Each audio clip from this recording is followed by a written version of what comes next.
Have you recently encountered a cracked car windshield? Not sure how to go about installing a new one? We've got you covered with this step-by-step guide. Step 1. Gather your tools.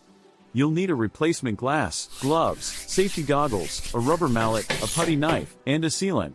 Step 2. Carefully remove any remaining glass from the frame using the putty knife.